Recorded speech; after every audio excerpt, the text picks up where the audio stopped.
Hi guys, welcome back. So, the world of surveillance, counter-surveillance, watching people being watched, it sounds like something out of the Cold War. You're not part of the KGB, you don't belong to the CIA. What do you, as an ordinary person, need to know about surveillance and these kinds of things? Well, actually quite a lot. And that's what today's episode is all about. Why preppers need surveillance, how surveillance works, why you're going to be surveilled by people who have hostile intent, and how to come up and use anti-surveillance and counter-surveillance drills to make sure that nobody hostile is watching you, waiting for you, ready to attack. So let's dive into it. Let's see why preppers need surveillance, why anybody needs surveillance, how surveillance works, and how you can make yourself safer every day.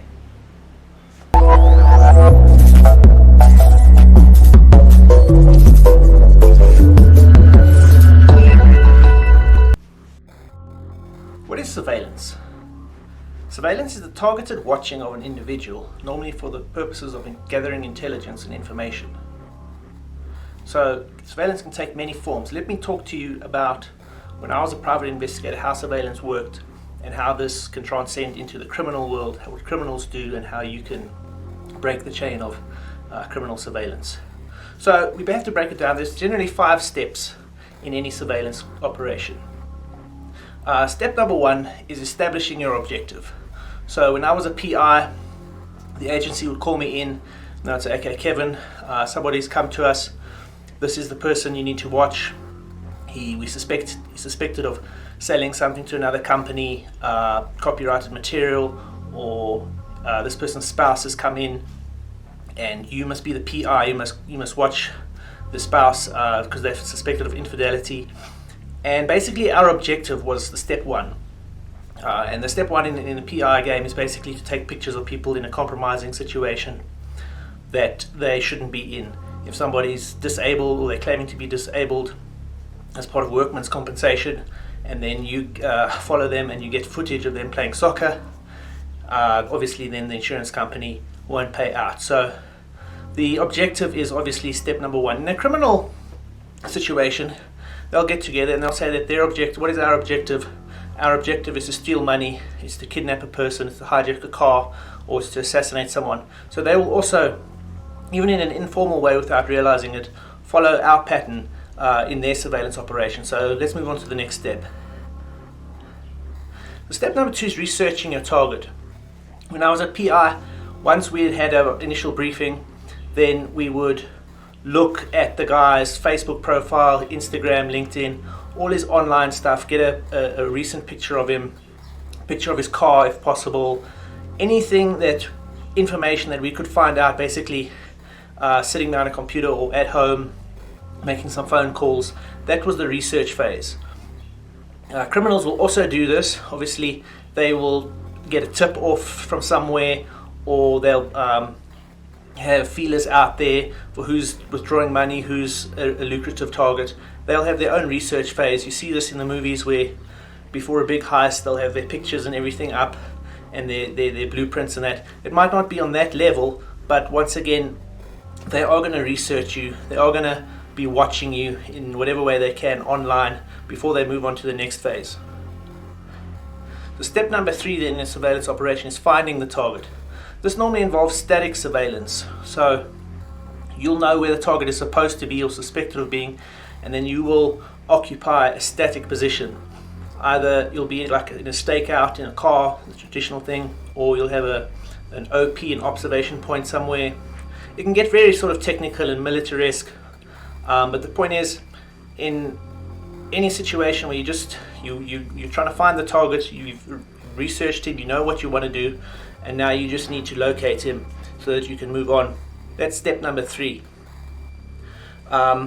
So in a criminal situation like the first instance that I'm examining, I know a reverend, very decent man.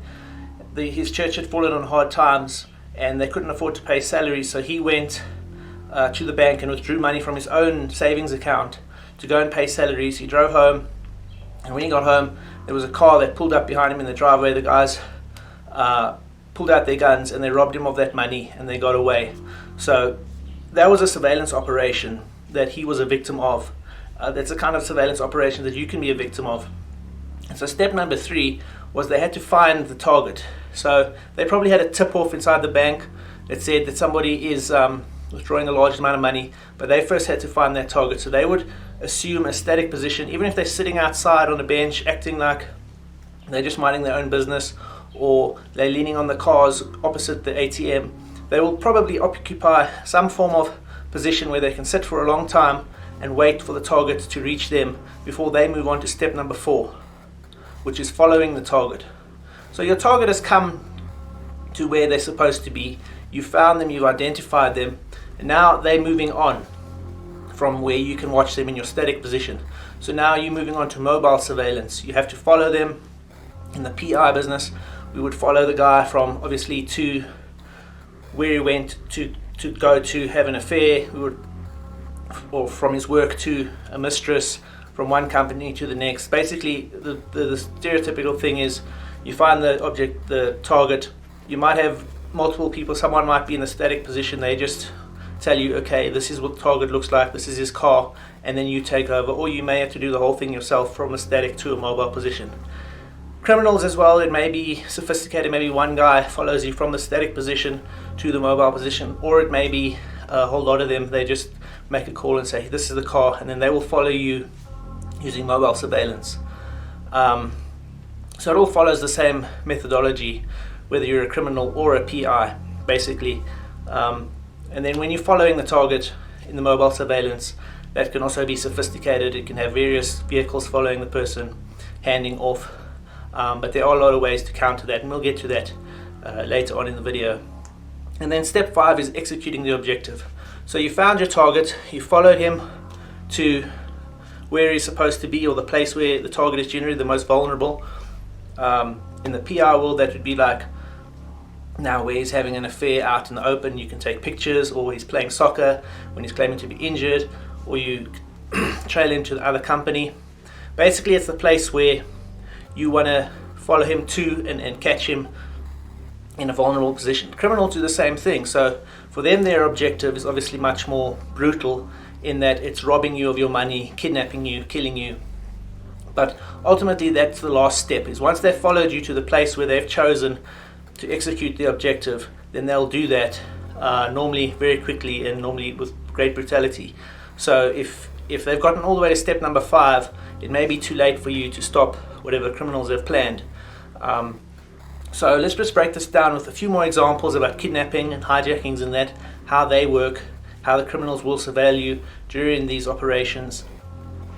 Okay, so in a kidnapping situation will be similar.